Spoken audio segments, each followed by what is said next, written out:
Hello everyone, welcome back to channel साथियों। आज हम बात करने वाले हैं, आपने कई बार रिक्वेस्ट की थी कि सर हमने 1 साल ट्रीटमेंट लिया, इवन 2 साल ट्रीटमेंट लिया, और कुछ श्रोताओं ने मुझे कमेंट्स किया था कि हमने 4 साल तक ट्रीटमेंट लिया, लेकिन उसके बाद भी हमारे ट्रीटमेंट छोड़ने के उपरांत भी हमको कुष्ठ रोग के यानी दाग नए दिखाई पड़े, शरीर पे नए नए लीजन यानी त्वचा प्रभावित हुई। तो आखिर ऐसे आज यही टॉपिक में बात करेंगे, ऐसे क्या रीजन्स हैं, किसकी वजह से नए नए दाग पड़ रहे हैं और हमारी त्वचा क्यों ख़राब हो रही है, क्या इसमें एमडीटी इफेक्टिव नहीं रही है।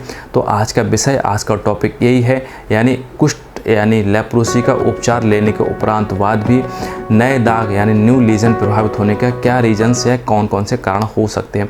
साथियों, मुलाकात आपकी मुझसे पहली बार हो रही और आपने अभी तक मेरा चैनल सब्सक्राइब नहीं किया तो चैनल को सब्सक्राइब अवश्य कर लीजिए। अब हम देखते हैं कुष्ठ रोग में प्रतिरक्षा तंत्र का क्या महत्व है।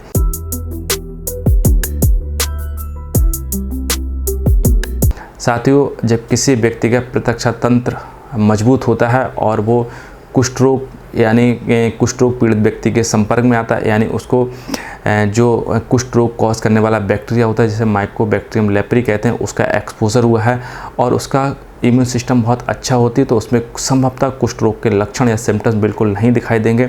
लक्षण उन व्यक्तियों में ज़्यादा दिखाई देते हैं जिनमें कुष्ठ इम्यूनिटी यानी वीक होती है और उसको क्या है, री एक्सपोजर उसको होता रहता है, एम लेप्री यानी जिसको कुष्ठ जीवाणु के नाम से जाते हैं।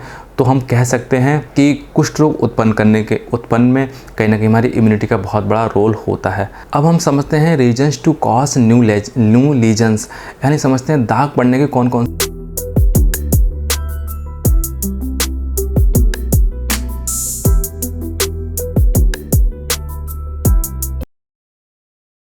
से रीजन्स या कारण हो सकते हैं।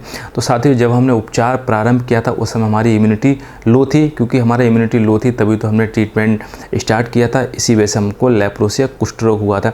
जैसे जैसे हमारा ट्रीटमेंट पूर्ण हुआ, यानी जैसे समय बीता, वैसे वैसे उसमें जो लोड होता था यानी कुष्ठ जीवाणु का जो हमारे शरीर में इन्फेक्शन था, संक्रमण था, कम हुआ। इसके बाद में हमारा जो उसका लोड भी कम हुआ, तो जिसकी वजह से इम्यूनिटी हमारी थोड़ी उसके अगेंस्ट जो बन रही थी वो थोड़ा सा बढ़ना स्टार्ट हुई। एक हमारी क्या है, नेचुरल प्रक्रिया है जिसमें ये संभवतः होता है किसी पर्सन में अगर कोई इन्फेक्शन हो गया है और इन्फेक्शन हल्के हल्के ख़त्म हो रहा है तो उसके प्रति हमारा इम्यून सिस्टम काम करना लगता है। तो इसी को हम हीलिंग प्रोसेस या मैकेनिज्म करते हैं। लेकिन किसी व्यक्ति में ये इम्यूनिटी बहुत ज़्यादा अधिक बढ़ने लगती है, कहने का मतलब हमारा इम्यून सिस्टम प्रतिरक्षा तंत्र ओवर एक्टिव होने लगता है। जब ओवर एक्टिव होने लगता है तब ये लीजन्स देखने को पड़ते हैं। तो इम्यूनिटी इसमें 2 प्रकार की इन्वॉल्वमेंट होती है, एक जैसे CMI यानी सेल मीडिएट इम्यूनिटीज़ इन्वॉल्वमेंट होती है, दूसरा हमारा होता है इम्यून कम्प्लेक्स डिपोजिशन इन्वॉल्वमेंट होता है। जब हमारे CMI इन्वॉल्वमेंट होता है, इम्यून वो बहुत ज़्यादा अधिक बढ़ने लगती है, तब इसमें क्या है, जो न्यूट्रोफिल सेल्स होती है यानी मैक्रोफेजेस सेल्स होती हैं, वो हमारी क्या होती है, एनग्लफ करने लगती हैं, यानी बैक्टीरिया जो कुष्ठ जीवाणु के साथ साथ हमारे जो टिश्यूज़ को भी यानी ख़त्म करने लगती हैं, और इसके साथ साथ हमारी नर्व संबंधित अगर आसपास है तो उसको भी क्या है, डैमेज होने लगती है। इसी की वजह से ही आपने देखा होगा, इसी रिएक्शन को हम क्या है, लेप्रा रिएक्शन फर्स्ट के नाम से जानते हैं या फिर रिवर्सिबल रिएक्शन के नाम से भी जानते हैं। तो इसी में डिफॉर्मिटी सबसे ज़्यादा आती है। लेकिन साथियों, जो उनमें देखने को मिलता है, इसमें जब होगा तो एग्जिस्टिंग पैच यानी जो हमारी त्वचा पहले से प्रभावित हुई थी उन्हीं में ये सिम्टम देखने को मिलेंगे। उनमें जैसे दाग में एकदम रेडनेस बढ़ जाएगी, उनमें इन्फ्लामेशन बढ़ जाएगा और उनमें हाइपर सेंसिटिविटीज़ देखने को मिलती है। यानी त्वचा हमारी जो थी पहले से प्रभावित थी, दाग थे जो लेप्रोसी में पैच हुए थे, उनमें क्या होगा, उनमें जैसे सूजन आ गई यानी लाल पड़ गए और उनमें हाइपर सेंसिटिविटीज़ बहुत ज़्यादा बढ़ गई। तो ये रिएक्शन प्रथम के ये सिम्टम्स हो सकते हैं। इसी के बिहाफ पे जैसे दूसरी चीज़ होती है, इसको ICD के नाम से जाते हैं, यानी इम्यून कॉम्प्लेक्स डिपोजिशन होता है। तो इसमें एंटीबॉडी का बहुत ज़्यादा फॉर्मेशन हो जाता है। तो एंटीबॉडी, तो इस पर जहाँ जहाँ एंटीबॉडीज़ को ज़्यादा प्रोडक्शन होने की वजह से जो एंटीबॉडी एक्यूमुलेशन हमारी बॉडी में होने लगता है यानी इकट्ठी होने लगती हैं, तो वहाँ पे न्यू लीजन भी प्रभावित होने लगती है। तो इस कंडीशन में भी जैसे जहाँ पे एंटीबॉडीज़ इकट्ठे होंगे तो वहाँ पे त्वचा हमारी एकदम से लाल पड़ जाएगी, वहाँ पर भी हाइपर सेंसिटिविटीज़ हो जाएगी और वहाँ पर भी इन्फ्लामेशन देखने को मिलेगा।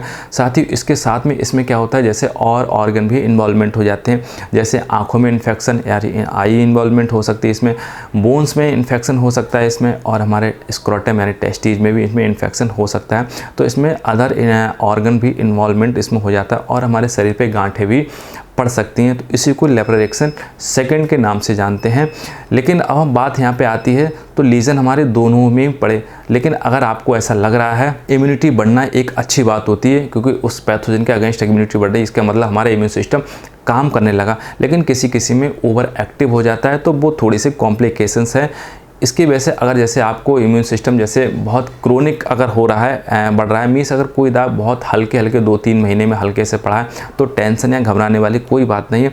जब आपकी इम्यूनिटी स्टेबल हो जाएगी तो दाग भी ऑटोमेटिक चले जाएंगे। लेकिन एकदम से क्या होगा, एक्यूट इन्फ्लेमेशन हुआ है। एक्यूट मीन्स कि अगर त्वचा पे एकदम से बहुत सारे नए पैचेस पड़े हैं, 2 हफ्ते 3 हफ्ते में एकदम से कंडीशन देखने को मिली है, तो उस कंडीशन में आप तुरंत चिकित्सक की सलाह लें और एक से ज़रूर बॉडी में एग्जामिन करा लें, कहीं हमारा सिस्टम ज़्यादा एक्टिव तो नहीं हो गया है, जिसकी वजह से कहीं ना कहीं डिफॉर्मिटी या नर्व इन्वॉल्वमेंट होने का चांसेस बहुत बढ़ जाते हैं। तो मेन रीजंस इसका यही होते हैं। हम एक